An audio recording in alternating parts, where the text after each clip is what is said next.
ఇవి స్పారోస్ కోసం మనము ఇవి తయారు చేస్తున్నాం సార్. ధాన్యం గంపుల తోరణాలు సార్. ఏంటిది? ఇది సీడ్ రాకేస్.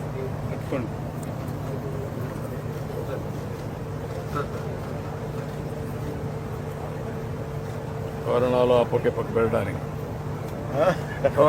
మనం కడతా ఉంటాం. పిచ్చి తోరణాలా? చాలా ఉడతలు బాధ ఉంటాయి. శిష్యులు నాకు పక్షులు కూడా వస్తాయి. వైజాగ్లో 280 ప్లేసుల్లో పిచ్చుకలు తిరిగి రివైవ్ అయ్యాయి. ఎక్కడ చేస్తున్నారు ఇవి? అవైలబిలిటీ వైజాగ్లో చేస్తాం. ఇవి సీడ్ ర్యాకిల్స్. సీడ్ రాకీసా? ఈ సీడ్ ర్యాకిల్ మొలకెత్తుతాయి. ఈ పట్టుకెళ్ళ మంచి బాగుంది ఇది. ఇది కూడా పెట్టచ్చు, ఇంట్రొడ్యూస్ చేయొచ్చు. బాగుంది. ఈ రోజు నుంచి సీడ్ ర్యాకిల్ కట్టమని చెప్పి. ఈ ర్యాకిల్ మొలకెత్తుతాయి సార్. పర్యావరణానికి హాని చేయవు.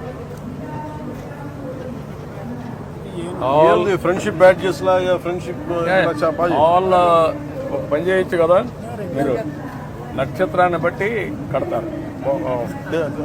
ఏ సీడు ఏ నక్షత్రం వాళ్ళకే కడతారు. అది కనుక్కోరు, వాళ్ళు పెంచాలి.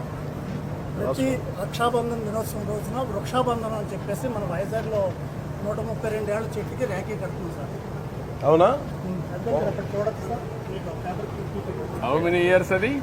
అది ఇప్పుడు 142 ఉంది. Can you have any data of 100 years plantation Andhra Pradesh? Work out చేశారా చేయలేదు ఇంకా? సార్ ఇది పిచ్చుక గూడు సార్. మేము సక్సెస్ చేసింది మన రాహుల్ పాండే ఐఎఫ్ఎస్ ద్వారా. మేము అంతకుముందు చాలా రకాల చెక్కతో చేసాము, కానీ చెక్కతో చేసిన దానికన్నా రాహుల్ పాండే గారితో ఇది చేసిన తర్వాత ఇది 3 అంగుళాలు డయా ఉంటుంది సార్. లోపల 7 అంగుళాలు ఉంటుంది సార్. పిచ్చుక కరెక్ట్గా లోపలికి వెళ్ళి గూడులో పెట్టుకుని గుడ్లు పెట్టి పిల్లలు చేస్తారు. ఇది మనం మళ్ళీ చేయించాల్సిన అవసరం ఉంది సార్. ఎందుచేతంటే 10,000 సంవత్సరాల కిందట మనం పిచ్చుకని మన ఇంటికాడ వచ్చి పెంచుకునే ప్రక్రియ చేస్తాం. ఇప్పుడు మన ఇళ్ళకి పిచ్చుక గూడు లేదు, సూరు లేదు. దానివల్ల పిచ్చుకలు పిల్లలు పుట్టడం లేదు. సో దీని ద్వారా మనం రివైవ్ చేయొచ్చు సార్. ఎక్కడ పెడతారు ఇవి? ఇళ్ళకి మనం వరండాలో పెట్టుకుంటాం సార్. వరండాలోనే కాదు, సార్ ఆల్ పబ్లిక్ గార్డెన్స్లో ఎవ్రీవేర్ మీరు పెట్టగలిగితే పబ్లిక్ గార్డెన్స్లో that is the place for them. నగరవనాలు పబ్లిక్ గార్డెన్స్ పెట్టండి. ఎవ్రీవేర్ పెడితే దాన్ని వాళ్ళు తయారు చేసుకుంటారు. ఇవన్నీ కూడా అక్కడ పెట్టచ్చు నోట్లుగా. నేను ఐఎమ్ గివింగ్ వన్ సజెషన్.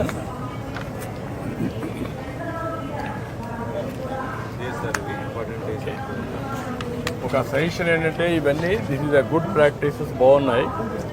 మనం ఏం చేయాలంటే ఆల్ నగరవనాల్లో పబ్లిక్ గార్డెన్స్లో ఇవన్నీ పెట్టి ఈ పిచ్చుకలను కానీ ఎకో సిస్టమ్ క్రియేట్ చేయాలి.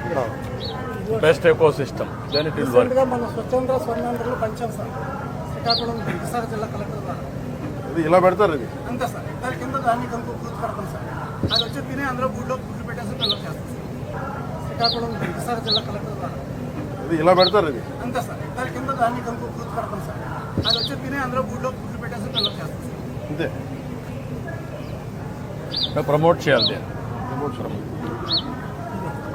డిపార్ట్మెంట్ కన్నా ప్రమోట్ అడ్వైజర్ కాదు, మీరు ఫారెస్ట్ డిపార్ట్మెంట్లో మున్సిపాలిటీ మీరు ఇద్దరు కలిసి పని చేయండి. అంతే. ప్రమోట్ చేయాలి.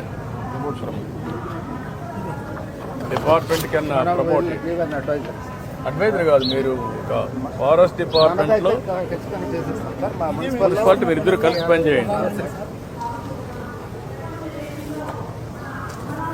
అక్కడ చూపించండి. ఇంకో పక్క ఒక వినూత్నమైన కార్యక్రమానికి ఈరోజు శ్రీకారం చుట్టారు. మన వాళ్ళు అందరికి కూడా రాఖీలు కట్టడం. రేపటి నుంచి మా చెల్లెమ్మలకు విజ్ఞప్తి చేస్తున్నాం, ఏ అన్నయ్యకు రాఖీ కట్టాలన్నా ఆయన మూల నక్షత్రం తెలుసుకోండి, దానికి సూటబుల్ విత్తనాలు ఇస్తాం. మీరు శుభం కోరుకుంటున్నారు, ఇప్పుడు బెస్ట్ విషెస్ ఇస్తున్నారు. కానీ భవిష్యత్తులో ఆయన భవిష్యత్తు బాగుండాలంటే నక్షత్రం, ఆ నక్షత్రానికి ఏ చెట్టు సూటబులో ఆ విత్తనాలతో అతనికి రాఖీ కట్టాల్సిందిగా మిమ్మల్ని అందరినీ కోరుతున్నా. ఈ సంవత్సరమే ఈ ఉద్యమానికి శ్రీకారం చుట్టాలి. ఈ రాఖీ పండుగ నుంచే ప్రారంభించాలి. ఎవరు కూడా అందరూ రాఖీలు తయారు చేసే వాళ్ళందరికీ విజ్ఞప్తి చేస్తున్నా, నక్షత్రం చెట్టు పేరు, విత్తనం పేరు, ఈ రెండే ఉంటాయి. ఇది మీరు నచ్చిన వ్యక్తికి మీరు కట్టేటప్పుడు ఆయన నక్షత్రం కనుక్కొని దాన్నే కొనండి, అదే కట్టండి. దీనివల్ల రాష్ట్రం మొత్తం చెట్లు పెంచడానికి ప్రత్యక్షంగా పరోక్షంగా మీరు కృషి చేసినట్టు అవుతుందని చెప్పి నేను మీకు తెలియజేస్తున్నా.